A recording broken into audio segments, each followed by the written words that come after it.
Kerbal angle was actually given for X-ray, the AP and the lateral view, and this modified Kerbal angle is actually given for the MRI, coronal and sagittal images. Okay, so what we have to do is we have to take the 2 points of the ending of these necrotic portions. The arc of the necrotic portion is actually measured as angles on sagittal and coronal images, and the final angle is actually calculated by adding these two values. Okay, so this is the modified Kerbal angle, and based on this, the degree of the portion, the size of the necrotic portion is actually graded as if it is this angle is more than 200, it is grade 1.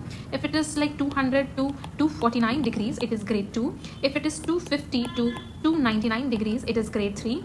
And if it is more than 400, it is grade 4 according to with modified Kerbal angle. Okay, so these are actually the 3 prognostic things for AVN of femoral head, like the percentage of the articular surface or the head affected, the how much portion of the weight bearing area is involved, and the modified Kerbal angle. These 3 things are there.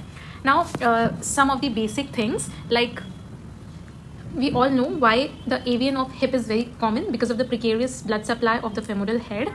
Then if the cause of AVN is like trauma due to the intracapsular femoral neck fracture, then AVN is unilateral. But if the AVN is due to some systemic cause like chronic steroid overuse, then this AVN is bilateral. Okay, so in the initial stages there will be femoral head marrow edema, and whenever there is marrow edema, the patient will have pain. So the patient comes with pain and having marrow edema. Other findings that can be there in AVN is joint effusion.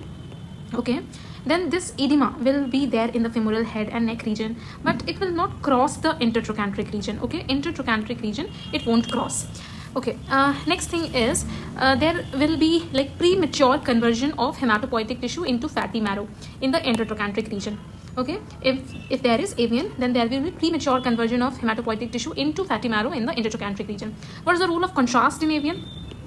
Okay, if the necrotic part, if this concentric serpiginous area is like viable, then it will enhance on giving contrast, and if this is necrotic marrow, then it will not enhance on giving contrast. Okay, so these are some of the basic things. And again, one important thing that we also have to mention in report is actually the Mitchell classification. Okay, according to Mitchell classification, we actually tell what's the status of this part. What's the status of this part? Okay, like first it will be fat.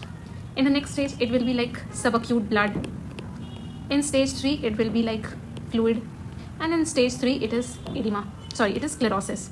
So accordingly, when the stage of AVN increases, we go this way. Fat to blood to fluid to finally sclerosis. So what's the signal for fat? T1 hyperintense and T2 intermediate. Subacute blood, hyper on both T1 and T2. Fluid, T1 hypo, T2 hyper. And sclerosis, hypo on T1, hypo on T2. So we have to tell this necrotic portion is following what signal also according to the Mitchell classification. Okay, so this is in brief about avascular necrosis, now known as osteonecrosis of femoral head. We have to tell the stage because that's very important from treatment point of view. Like we have to identify the subchondral fracture, we have to identify this lucent subchondral fracture and rim sign characteristic of stage 3 of AVN. And then finally the stage 4, there will be signs of osteoarthritis, like there will be subchondral cystic changes along both the acetabulum and the femoral head. There will be reduced joint space, there will be marginal osteophytes, and eventually the patient will have to undergo total hip arthroplasty. Okay, so with this, I think I have made this topic easier for you. Let me know in the comment section if you have any doubts about that. Thank you.